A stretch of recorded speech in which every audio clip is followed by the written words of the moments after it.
Hi, Bill Kristol here with Bulwark Live on Sunday. On Happy Mother's Day to one and all. And I guess Daniel and I are, I don't know what we're doing. We're honoring Mother's Day by spending half an hour talking about the authoritarian threat, not dishonoring it by neglecting our mothers or wives or others, I hope. Right. Yes. Yes, you can rationalize this. You're right. a Harvard professor. You can explain this. Come up with good arguments, right? Yeah, exactly right. Anyway, very pleased to be joined by Daniel Ziblatt, well known as the author of How Democracies Die, co-author with Steve Levitsky, and many other books and many other works. Certainly been very prominent, as you should have been over the last 6 years. I particularly will recommend your more political sciencey and historical work, I guess, on conservative parties and the birth of democracy. Is that what it's called? Something like that. That's right. Yeah. And actually your earlier work, which I've looked at, I haven't exactly read, on Italy and Germany and the state development there. So I'd say Daniel is really an unusual political scientist in seeing the big picture, but also the particularities of things, the trends, but also the contingencies of history, which I think is somewhat rare in my opinion. Political science has gotten very much in a very big picture, wouldn't you say? It's not very interested, not quite as interested in history and particularity as it once was, maybe. Yeah, although I think that the real world of events have kind of impinged on people to begin to ask more important questions, I think. So yeah, no, that's interesting. As things have gotten more urgent, I think people have. Yeah. You think the rational actor analysis of everything doesn't seem quite as compelling anymore. Well, anyway, it's really good to have you. I've learned a lot from you, really a lot over the last several years, and before too. And so let's talk about where we are. We're 111 days into the second Trump term, and you've studied this and written about this. Not just the book, but so many articles, recent op-ed in the New York Times. I recommend to everyone from this past week. Where do you think, where are we? Worse off than you expected, better off in terms of democracy, resiliency of democracy, strength of democracy, strength of authoritarianism, strength of Trump's authoritarianism here in the US? Take it in whatever direction you want. Yeah, well, I guess I had the feeling things were going to be very bad back in November. So, and that's what I've spent the last 8 years warning about, is sort of the moment we're in. And so everybody was kind of paralyzed in certain ways, December, January, and kind of my own version of that was, well, I've been warning about this, and so now it's about to happen. What else do I have to say?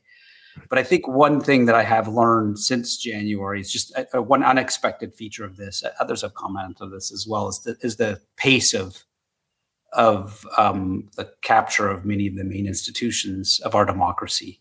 I was not naive in the sense that I understood that the same kinds of traditional actors wouldn't be there, but I had expected that the kind of incompetence of the first Trump presidency would be repeated to such a degree that this wouldn't happen so quickly.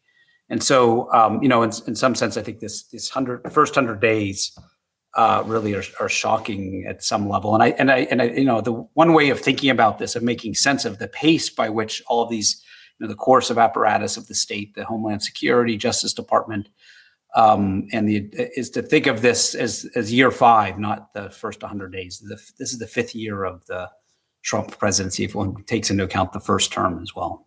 I think it's you mentioned this in this one Zoom discussion we were on together a couple of weeks ago. I don't know if you've written this up or if others have written this up, but it's a very important point, I think. I mean, that, it helps. One thought, well, maybe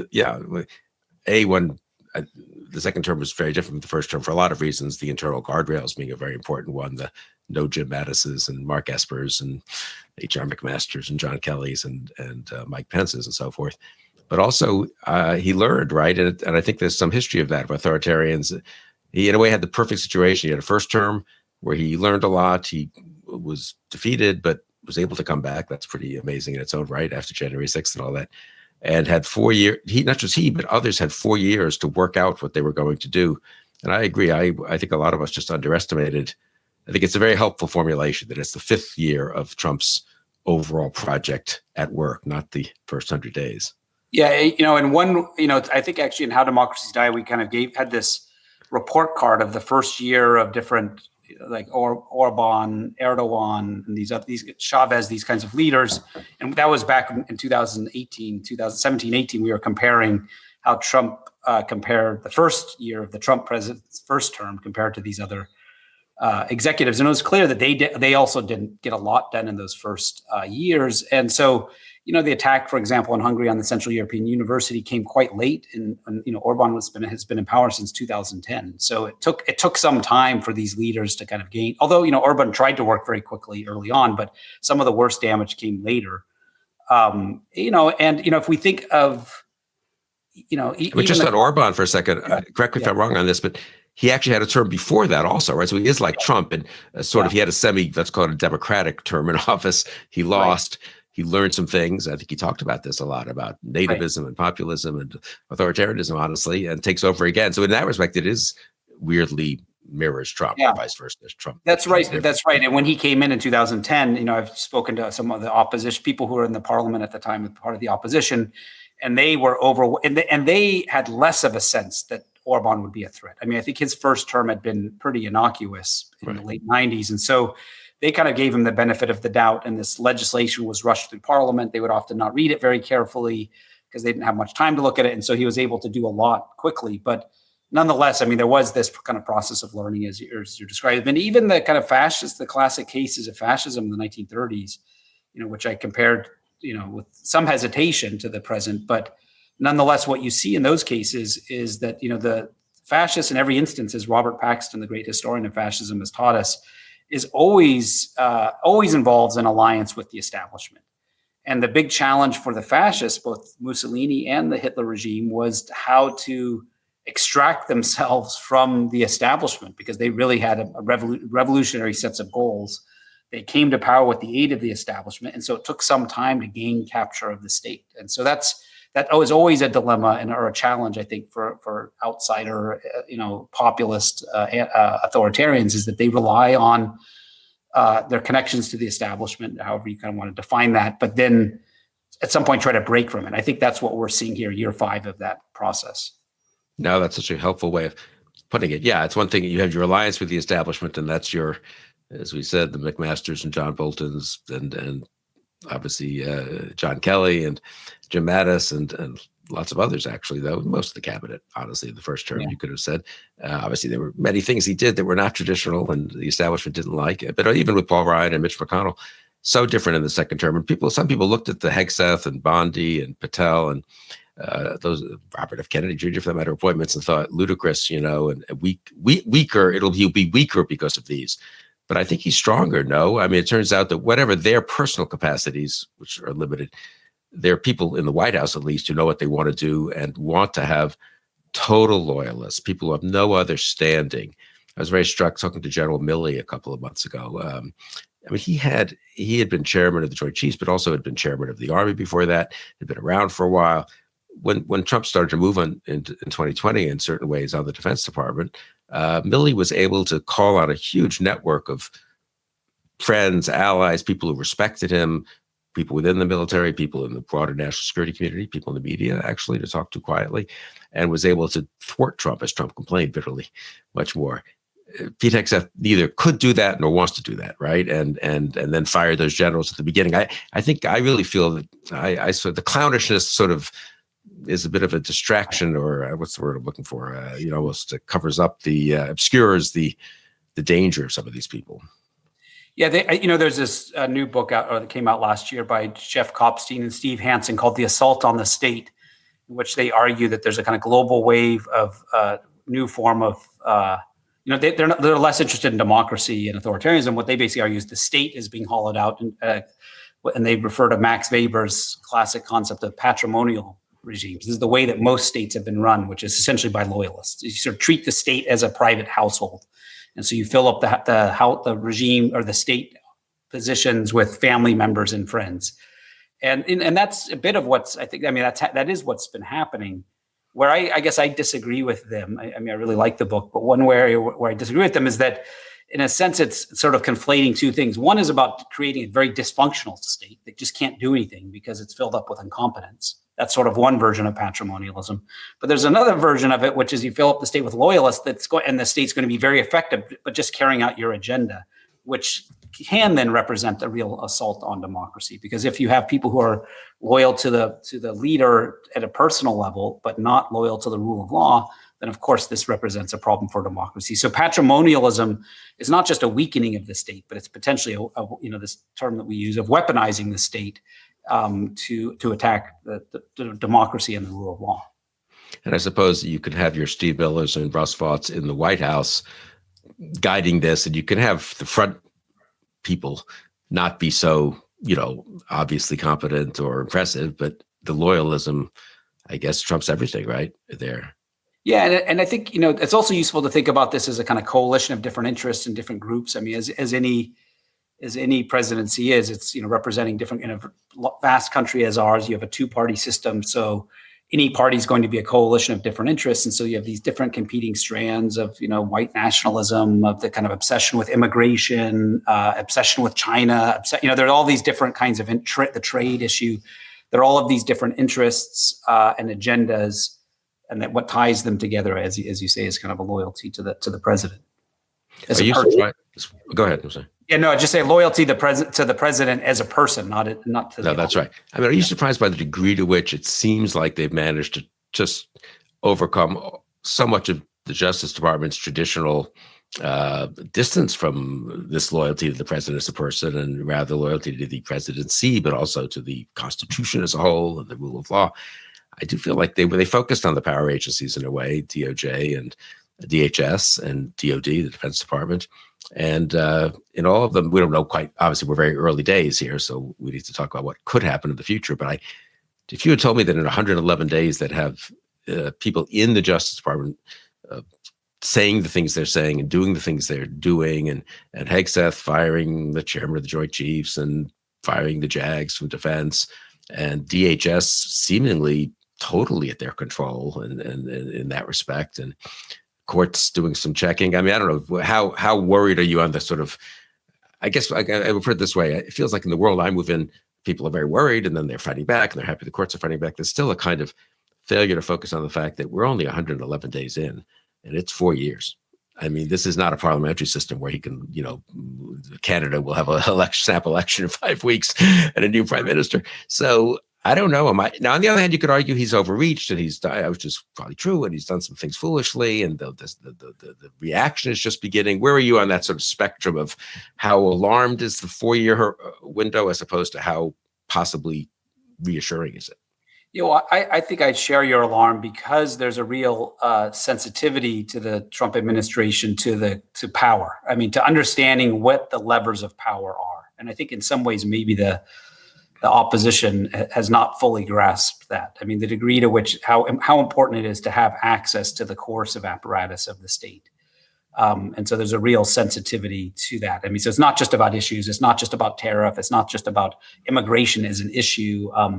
It's about gaining control and putting people loyal to the president in these important positions. And once you have, I mean, this, power begets power. Once you have access to Homeland Security, the ICE agency, obviously the Department of Defense, the Justice Department, these parts of the government that are connected to the coercive apparatus of the state. Once you have control of these, it's hard to dislodge, right? And so I think that in a sense is very worrisome. And I think, of course, of historical analogies where that's the sensitivity to these. Sensitivity is maybe not the right word, but at least a recognition that that's how important it is to gain access to these institutions, which is something that I think the first term Trump presidency didn't understand. So that of course is worrying at a very, very deep level.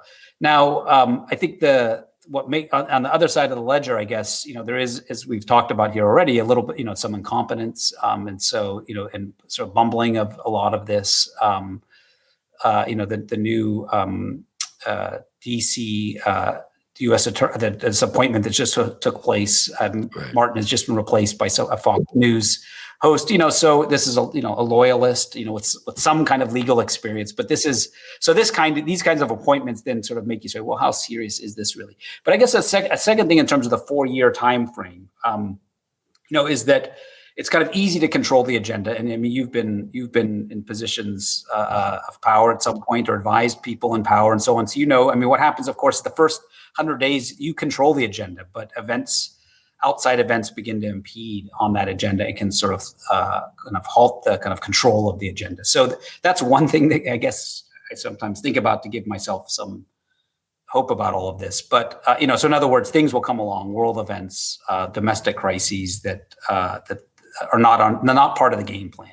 So far, things have gone according to the game plan, though, it seems like. And so, that's very worrying. And an impeachment is basically off the table. I mean, I always think of this, it's like the weapon in the political system that is so powerful, it can't really be deployed.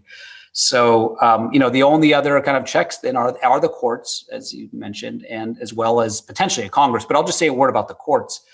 I sort of have the impression that, about, maybe, in best case, we'll have like 2/3 of everything that goes through blocked, right? That's in the best case. The most egregious kinds of moves get blocked. But that means 1/3 are getting through. And this will do permanent damage to the American state. This will do permanent damage to scientific research, to our democracy, and so on. And so, then that's in the best case scenario. So the courts certainly are one vehicle, but they're really a partial and imperfect one.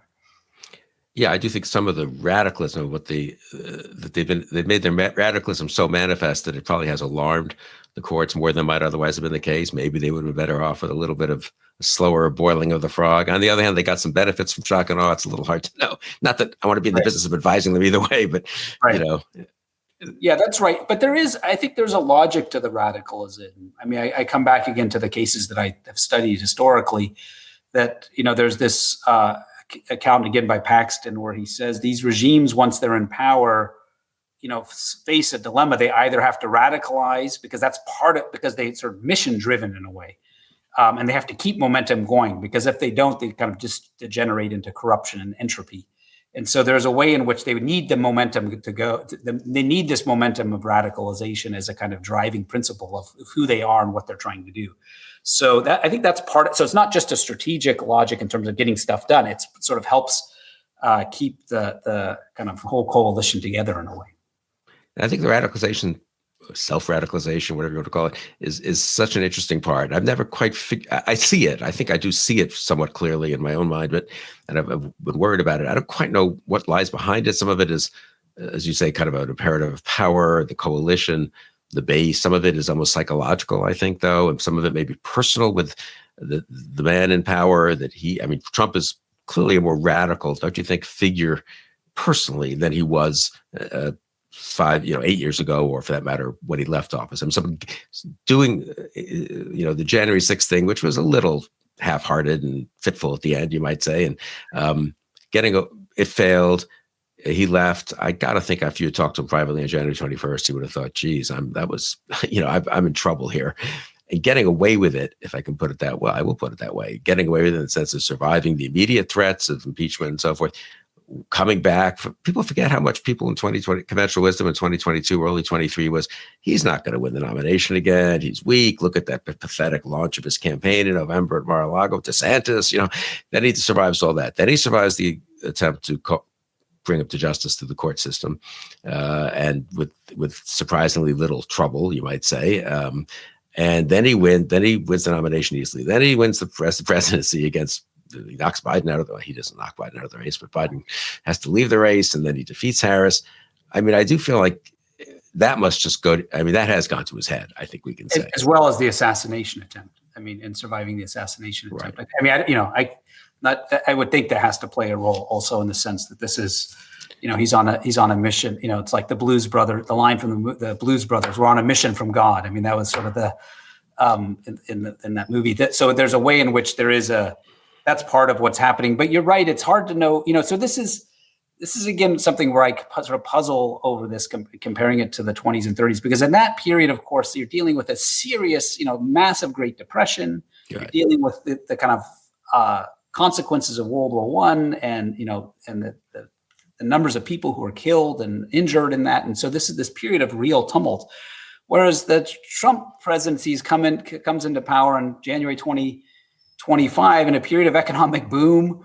There's, the borders out of control a little bit, but it's sort of already coming under control. Inflation's out of control, but it's coming under control. So there's a way in which the crises that normally impel this kind of radical agenda are imagined, to a large degree. Not to deny that some people are suffering, but at a wide scale level, people are doing pretty well, right, in the United States. And so, as of January 2025. So it's, so if anything, it just sort of teaches you the kind of, the importance of this ability to kind of construct the reality, because the objective, if you just look at the numbers, this is, it's really hard. And again, not to say that there's not reason to vote the incumbent out. That's normal democratic politics. But the radicalism of this agenda and the idea that we need to dramatically remake, how everything we do in our society is done. It's hard to find that. It's hard for me, at least, to see the connection.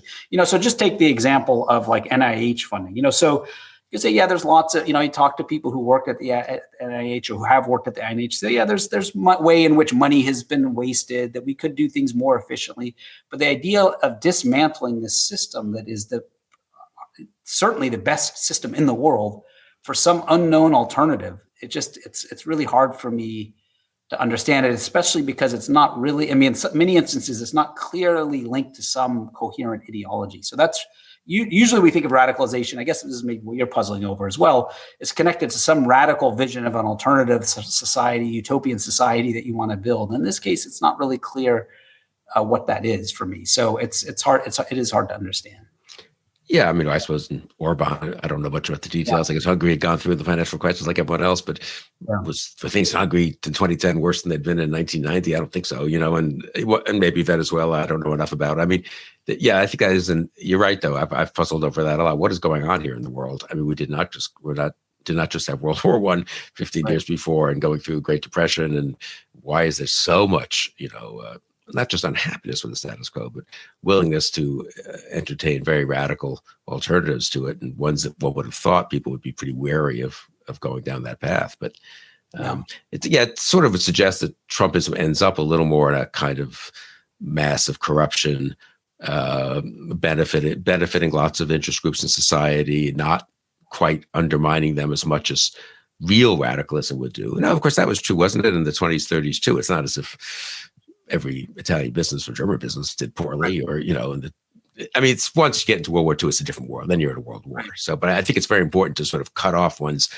thinking, and assuming we don't get to World War, is sort of what would it have looked like in 35 in Germany, or I don't know enough about Italy, but whatever the right moment is, where you're not, so we think of it all as ultimately cataclysm, which it was. Right. But it needn't have been, maybe it needed to have been, maybe it didn't need to have been in that case. But in any case, one can imagine this version of it, not going down. No, that's right. To go back to that period, there sometimes we conflate. This is kind of what you're saying, that we conflate the outcome of the collapse of democracy in Weimar Germany with the rise of Nazism. You could have had the collapse of a democratic regime, and von Papen, these generals and so on who were around at the time, sort of running and this is what they wanted, was a kind of stable autocratic system where they're not elections really don't matter, where the generals run the show. And that the fact that you got this radical movement of Nazism was something they had not wanted themselves. And so or you could have an in-between, a fair amount of nativism and discrimination and unpleasant, I don't mean to minimize it, more than unpleasantness to minority groups and so forth. Right. Doesn't have to go to 1945, obviously. Yeah, and so I think in the current period, this kind of connection between the corruption, the massive corruption, which seems to be the real motive behind all of this. The opportunity for everybody to be on the take and making money, and so essentially using the state in this kind of raid on the apparatus of the state, and is one agenda. And I think that's a big part of the agenda of what's going on. And so, to the degree that this radicalization is part of it, ideological agenda is part of it, maybe that's sort of necessary to keep the whole thing running. You mentioned Congress quickly, but let's talk about Congress, which means talking about the Republican Party, which controls Congress and has, I guess so far not much sign of rebellion. Martin's nomination was pulled last week, I suppose, so maybe a tiny bit. But is that what's your sense of that? How important a factor is that? I was just looking before our conversation. I wanted to get these numbers here. So Trump has issued 147 executive orders, at least as of the first 100 days, which is more than anybody since Roosevelt, 1933. And he signed fewer bills into law than any president in 70 years. And so what this suggests is that, everybody was always kind of worried about the filibuster. So for those of us who are kind of critical of the filibuster, and I had friends who would say, well, wait till if Trump comes back in office, you'll wish you had the filibuster. But interesting, the filibuster is sort of irrelevant because that's not where the action is. I mean, the action is in the executive orders, and so.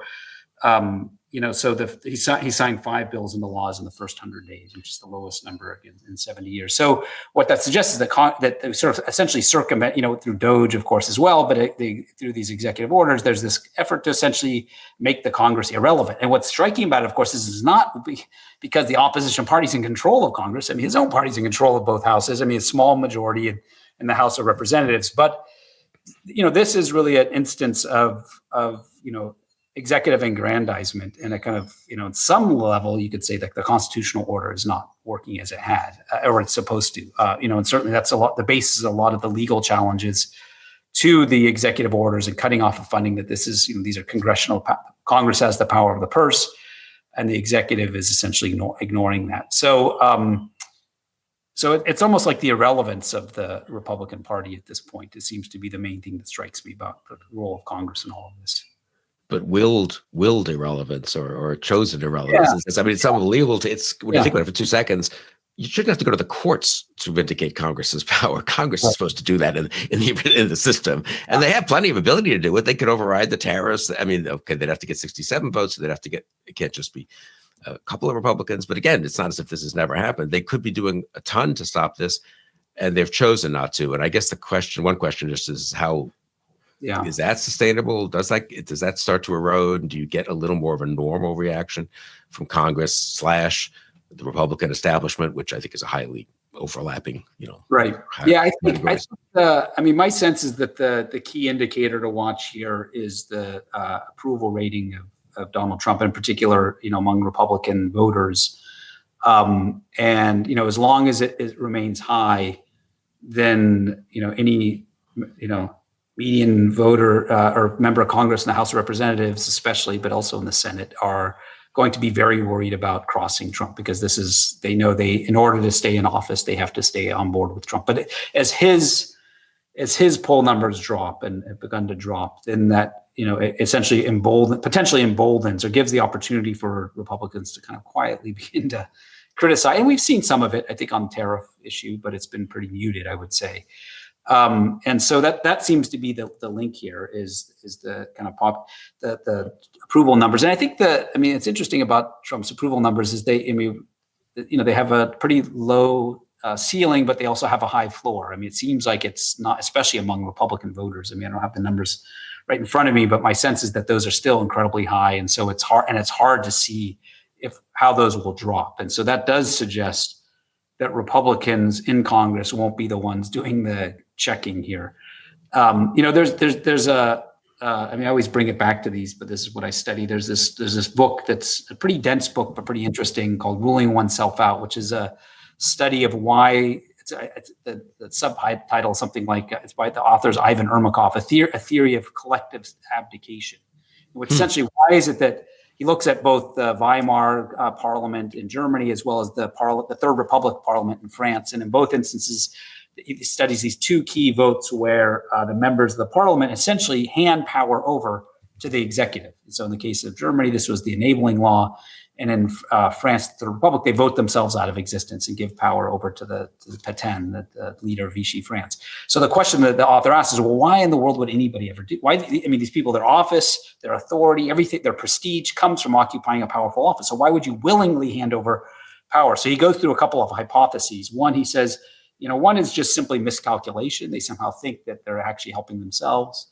The second is just raw coercion. I mean, in those cases, that kind of makes sense that there's kind of people in the streets threatening them if they don't vote along thing. And I think we have a little bit of that going on. I mean, we hear reports of members of Congress.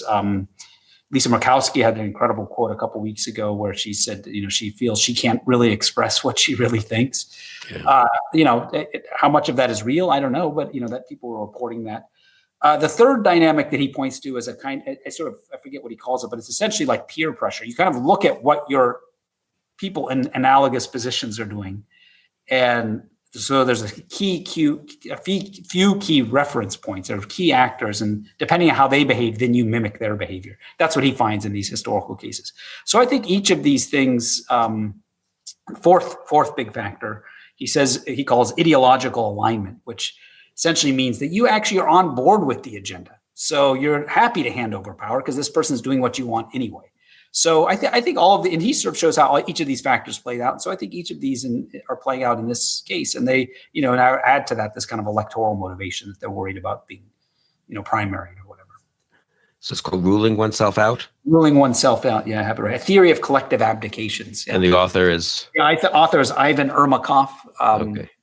Yeah, I need to look that up. That sounds fascinating. No, it's such a somewhat puzzling phenomenon. Yeah. The one thing I would say, incidentally, about the Trump approval is it's a bit of a vicious cycle too, because if voters see the people they literally voted for the Senate and the House, whom they presumably respect somewhat, and they're Republican governors, if it comes to that, and attorneys general, all kind of on board, or certainly not whatever they mutter privately, not saying anything publicly, and then they say, and I want to get to this now as maybe a final point. Leaders of other institutions they respect going along, semi-going along, certainly not rising up in protest. And then they say to themselves, gee, I'm kind of a little uncomfortable with some of what Trump's doing, and some of it seems a little mean-spirited, or where these courts seem to have a problem.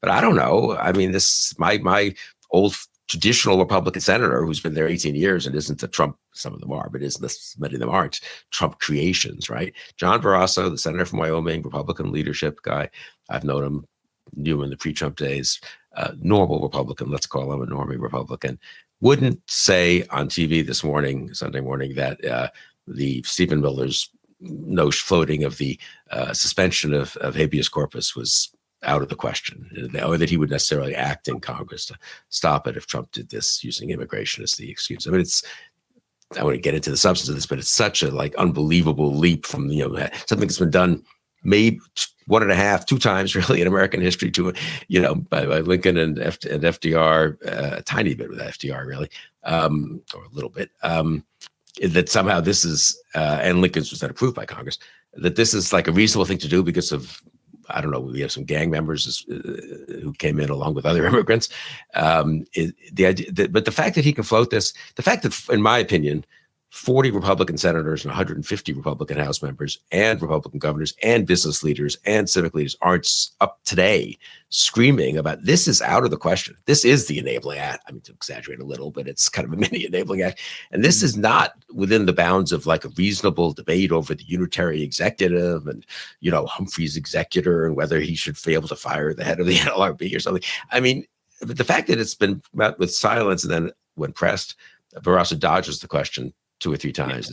Dodges it, I think, is revealing, of course. Right? Yeah. So anyway, I do feel like it's hard to ask the voters to get, they'll knock Trump's down around in the low mid 40s because this was some natural reaction against some of the policies, I think, by the weaker Trump supporters. But it's going to get hard to not get below that if there's not some leadership. And they're one has the problems that you just specified. But that seems to be paralyzing them.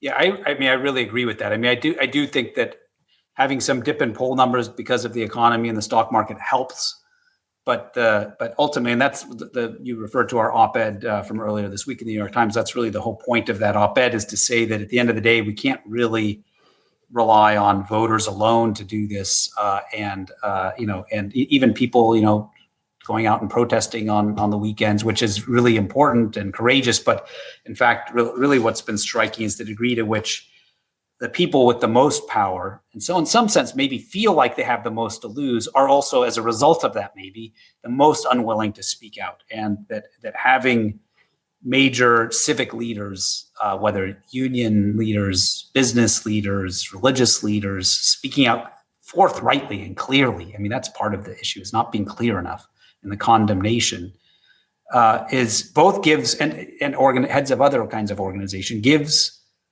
cover to everyday citizens, helps them frame what's happening, because what's happening is quite confusing. And I think emboldens people. They really sort of realize the converse of this is, if these powerful actors with a lot of resources at their disposal aren't going to criticize it, then why am I going to? And so I think it's really essential. And I guess what the only other caveat I'd add to it is that it does seem like there are certain moments where there are openings where the words and actions of civic leaders and political leaders can have a bigger impact. That once kind of normal kind of day in politics, things are pretty frozen. People are kind of pretty set in their ideas. They've cast a vote. They kind of want to remain loyal to that vote, don't want to be able to justify the vote they've made. But there are certain moments of opening where people are trying to make up their mind. And at that moment, they look to their leaders to see, okay, how is it that they're thinking about this? I mean, a little bit in line with the book that I described. You look not only to your peers and friends and family members and neighbors, you also look to what people who you respect, what they're saying. And so I think, for instance, the January 2021 period was one of those moments where it was pretty kind of, most voters sort of felt this was totally out of line. We're kind of trying to form their judgments about this. But then if you have leaders at that moment sort of being muted in their criticisms or talking out of both sides of their mouths, then you kind of, okay, well, I'm going to now formulate my view of things. And it's not going to be as critical as it might otherwise have been. So, I think it's important it's hard maybe at the time to know when those moments of flux and unsettled public opinion are, but I think that's what we should be looking for those moments of opening where actually at this moment it's really absolutely critical to say something and it won't fall on deaf ears, in other words. Just to sort of almost dot the I on that, I mean, and there's an interrelationship between your op-ed, which was excellent in the New York Times, which was really civil society, civic leaders, a little more addressed to their civic institutions standing up a little more than they have. But also that affects the political leaders and vice versa. If John Barrasso got 20 phone calls from his top donors this afternoon saying, you got to speak up, this is intolerable, it would be a different, and if he had gotten 20, of course, beforehand, if he was watching the business leaders he's most responsive to, and not just business leaders, but people, Wyoming civic leaders and so forth, and church leaders and educational institutions, all, kind of saying this is out of the question what's happening with to some immigrants and so forth, he would be behaving differently. And if he behaved differently, they would then be more willing to behave differently. And I do think that that's I come back. I'd love to hear you on this a little more, and we should probably let people go soon, but we can resume this discussion. We need to resume it, I think. But yeah, the elite, there's a little bit of a kind of, when are the public, I go to so many of these panel discussions, only maybe a fifth as many as you do, but still, when's the public really going to move? And I really kind of lost my patience at one recently in Washington. Said, you know what? When are elites going to step up? I mean, it's a little hard to ask the public to do it when, I mean, of course, the people in the room I was in had agreed with you and me, and they were speaking up. So I wasn't trying to be critical of them, but I mean, now there are some, obviously, elites, some institutions that have, and leaders of institutions who have spoken up, but when voters watch business go out of its way to capitulate during the transition period, that turned out to be a more important period than one expected, right? And then see the subsequent law firms and some of the universities, not all, and general kind of quiet and caution. I don't know. I feel like the elites are really, you wrote about this a lot, right?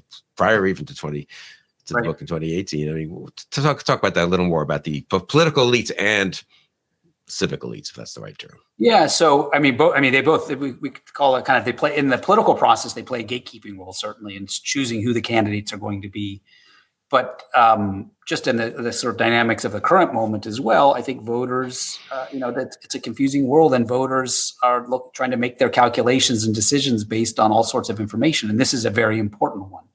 And what prominent people in society are saying. And so I think it's, I guess two couple of things. One, that there's evidence that this works. And that what I would point to is in other contexts. So, so in Germany in 2024, or December 2023, this kind of secret meeting was revealed by some investigative journalists where there was a proposal to force migration of citizens with migration background, force the out migration, or what they call it, remigration of citizens, German citizens with migration background. And once this came to light, there was these massive protests. But more than that, I think just as important as that, were that the CEOs of all the major German corporations, Mercedes, the big auto manufacturers, the heads of German chambers of commerce, bankers, the heads of labor unions, the Association of German Bishops, came out and made absolutely clear-cut statements. Under no conditions can you support they're strikingly political, not only saying extremism is unacceptable and bad for German society and German economy, but you can't, in some instances, say you can't vote for the AfD. In our view, that's not a Christian thing to do. Now, that's going pretty far. The AfD has continued to do pretty well, but if you look at the poll numbers after that, they did decline actually over the course of 2024. And so I think these kind of loud vocal statements at a critical moment really are powerful. But the precondition for doing that is that we have in our minds, and that business leaders and civic leaders of all sorts, university leaders, I haven't mentioned them, have in their minds a clear understanding of what are the red lines, what kinds of things are unacceptable, and what kinds of things are just legitimate policy disagreements. And to really show some forbearance on the policy issues. There's this famous kind of debate now over, or this position that universities are supposed to stay neutral. And I, generally support that on political issues, but there's certain things that are kind of red lines for the basic survival of democracy, habeas corpus being one of them. So we need to have the kind of conceptual apparatus, and that's the kind of conversations maybe we need to be having with civic leaders. What are those red lines? What are the things that are just, okay, no, absolutely. If somebody says this, somebody endorses this, we need to uniformly come out and condemn it. And so people need to have awareness, essentially, what democracy is at the end of the day. So, need to know a little political theory, I guess, is what I'm saying. Because otherwise, it just all gets very muddled, and you sort of, you're engaging in politics. Business leaders don't want to be partisan. They don't want to, be perceived as taking one side over another. And so in a two-party system, this gets quite tricky. But if we have very clear criteria of what counts as red lines in a constitutional democracy, then I think we can kind of move forward with that. It's funny that you mentioned the AfD, because for me, I sort of was so startled not when Musk actually, but somewhat startled when Musk came out literally for the AfD in the election, not generally saying, gee, maybe they've been misunderstood a little bit. There's some decent people in the AfD, whatever version of that you want. And then Vance echoed him, and now Vance and Rubio have echoed endorsements in effect of the AfD very recently in terms of the German legislation that the AfD thinks disfavors it because they want to keep an eye on terrorist and anti-democratic activities. I feel like, and people just haven't. But that got very little notice here, I've got to say. It's like the Vice President of the United States of America, gratuitously. It wasn't like he was attacked by the left and had to intervene or something. Gratuitously, just deciding to tell the German people that they should support the AfD in an election where the AfD had been moving up, then stalled out. Luckily, continues stalled out. I think Vance didn't have an effect, but I feel like that the radicalism of that, I don't know. I feel like didn't hit home here. Right, and it comes from a lot of ignorance, or I don't know what there's different kinds of radical rights in Europe. This is one thing maybe that these people don't understand, is that that the Swiss People's Party in Switzerland, which has been in government, is an anti-immigrant party, and it's not a party I personally would vote for, that many liberals would vote for. But there's a difference between different kinds of radical right parties, and some are more explicitly and overtly anti-democratic. And the AfD certainly falls in that camp. The radical right forces, and many of the radical right forces in Western Europe won't cooperate with the AfD. So, I think that it comes from a position of sort of not understanding these nuances. Another thing, just, while we're on the AfD, one thing I'll say, that because this is a little bit frustrating, I find, in the American debate. I think this has just come up in the last couple of days, that U.S. Senator said, we shouldn't be sharing intelligence with German intelligence if they're going after the AfD, because this is a violation of free speech or something like this. So, there's two different kinds of what they call the firewalls in Germany. One is that the state, after a kind of legal process, it's in the German constitution, can potentially ban a party. It's rarely happened in German history, only in the 1950s, and lots of, I can imagine why free speech advocates and so on in the United States would be skeptical of this. And I have my own questions about whether that's a politically prudent thing to do. It's sort of like the equivalent of our 14th Amendment removing Trump from the ballot last year. So that's one debate one can have. But then there's the second part that people kind of mix up with this, which is that the other parties, the mainstream parties, have a choice themselves to make whether or not they're going to form coalitions and cooperate with this party. And you're under no obligation in a parliamentary system to form a coalition with anybody you don't want to form a coalition with. And so if they say we don't want to cooperate with this party, there's no sense in which that's not democratic, or that is authoritarian in some way. You just don't want to cooperate. You don't have to invite everybody to your own house for dinner, right? So that's a kind of free choice made by political parties, and that's very different than a kind of the state in a top-down fashion banning parties or limiting parties' access to the ballot. No, that's such a good note to end on. I guess we should end, because, of course, the Republican Party in Congress, which these are all elected officials, elected in their own right, could make these choices, right? The degree to which that's almost not even something they think of these days. Right. It's one thing to ask people, cabinet secretaries not to go along with stuff. I think they shouldn't. Obviously, if it's not lawful and so forth, they'll resign, perhaps in protest. But that's a little more complicated. They were appointed by the president and so forth. These are people in an independent, co-equal and independent branch of government who were elected by the voters, often by larger margins than the president, actually, right? Right. So that you do come back to the Republican Party. I mean, Trump would be so much less dangerous, don't you think?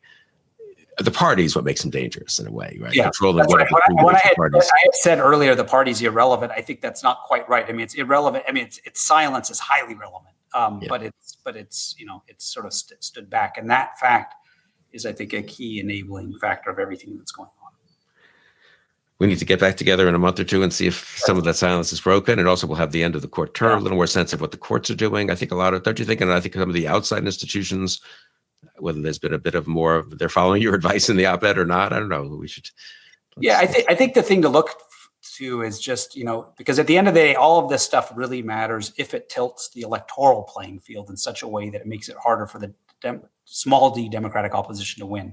And so I think looking at that process, is the electoral process being distorted because of media, because of, let's say, threats of violence and so on? This stuff all really matters. I mean, at a very minimal level, democracy is simply about alternations in power and allowing free and fair competition. So is that being distorted? That's sort of, at the end of the day, the big thing, looking forward to 2026.